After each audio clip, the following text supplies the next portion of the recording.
So we're eager to talk with you about anything that matters to you. It's our desire to help you, and we will accomplish it for sure together today. Help you to feel the freshness and newness of who you are, and help you to find ways to focus, to allow those fresh ideas to evolve. It's like putting a kernel of corn in the ground and having the knowledge, because you have farmers in your history, that you know that it's going to mature and that it's going to do its natural thing, and that in a little while, if tended to, you're going to see some green stuff come up out of the ground that is going to get bigger and bigger and stronger and stronger and surer and surer, and it's going to produce those ears of corn that in time you will be able to pluck and eat. And because you understand the process, you are willing to allow the natural process. You don't expect that thing to turn to a full bin of ears of corn instantaneously. You are willing to allow the gestation process, and you are willing to allow those vibrations to turn into meaningful manifestations. And less patient humans might go out the next day. Abraham, you said, I'm the creator of my own reality, and I want corn, and where is it? Stomp it around on the ground, and then just dig it up and eat it.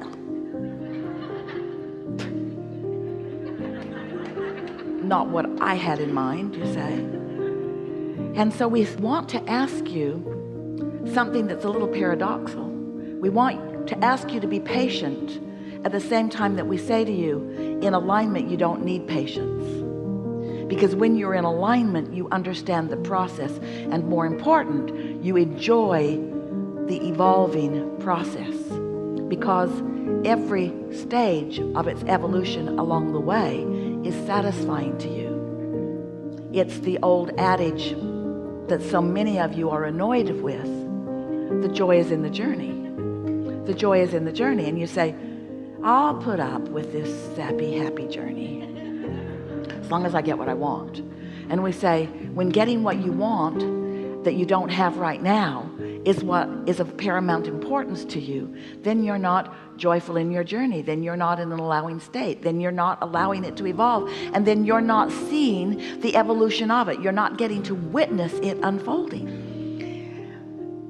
So as we talk about thoughts turning to things, we're talking about vibrations being received by you in thought form. We're talking about you receiving a thought that was a vibration, but we're talking about you positioning yourself vibrationally, which means by being happy through meditation or appreciation or however you've found your way to be there, you translating that vibration into a thought and being consciously aware that that thought came to you because you were in the receiving mode. The receiving mode is the most important thing that we want to convey to you and that we want you to take away from this gathering. Step one is you ask. You do that all day, every day. You can't stop it. Step two is source answers. That just happens. That's not your work. But step three is the receiving mode. Step three is you get into the allowing mode, which means step three is you find a way to think about what you want in a way that doesn't feel bad. That's a screwy way of saying it. Better way of saying it is you find a way to think about this missing thing in a way that feels good.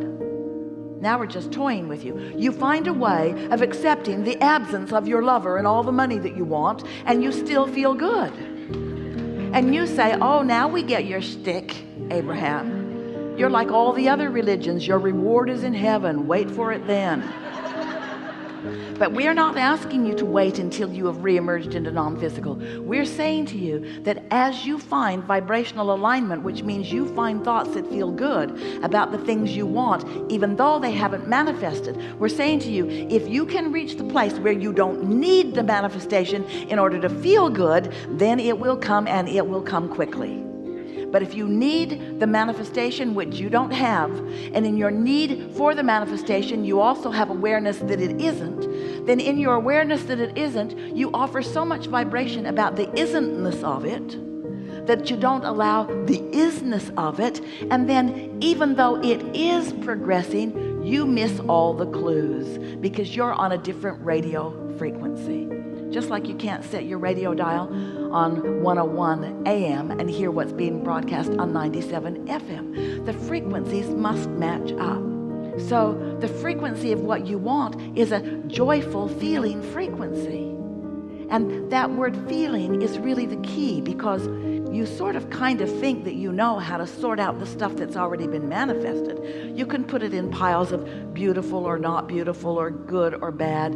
You do that all the time as humans. You're sorting out the piles of manifestation and squabbling over them, even though it's old news.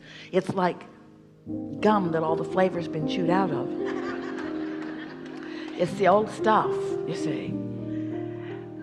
Where what you're wanting to do is focus in a way that you keep yourself sharp and therefore in the discovery stage of the new things that are happening. Because thoughts turning to things sounds really nebulous. We talked to you about this vibrational world, and we want you to tune into the vibrational world, and it can kind of sound hard to you if you are not accustomed to tuning to vibrations in a way that are meaningful to you. So here's really what we mean. For example, Esther meditates. She found a way to meditate. She found a way to quiet her mind. And when she does, she feels good.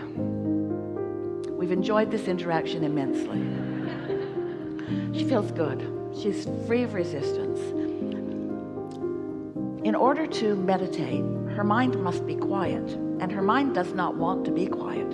Her mind wants to think about this and that and this and that, what somebody said yesterday and what they really meant by it, and what happened over there and what's going on at the office and why that person cut her off in traffic. Her mind wants to think about some of the things that are going on. Her mind wants to think, because there are momentum in many thoughts, about things that would hold her in resistance to being in the receiving mode. So every day for 15 or 20 minutes, we've convinced her to sit and quiet her mind. And when she quiets her mind, what happens is she allows the vibrational frequency of her physical body to rise to the level of that of us. Now, that's the most important thing that you will ever hear us say. If you are going to be in the receiving mode, and you want to be in the receiving mode, because that's where all the good insights are. If you are going to be in the receiving mode, when you are in the receiving mode, to be in the receiving mode, what being in the receiving mode means is you are at the same frequency of your inner being, which means you can't hate someone and be in the same frequency with your inner being, because your inner being is not going to join you in that hatred. You can't be down on yourself or down on someone else, because your inner being isn't. So the receiving mode means vibrational equivalency to your inner being. That's what the receiving mode means. Well, you don't just go there easily sometimes, because you've practiced thoughts since you're pioneers out here on the leading edge. You've practiced thoughts that take you away from that receiving mode. You've practiced a lot of thoughts that are really step one thoughts. That's a good thing, not a bad thing. We just want you to know the difference between a step one thought and a step three thought. The step one thought is full of resistance, and the step three thought has no resistance within it. So the receiving mode is the equivalency to your inner being, and meditation or appreciation will get you there quickly.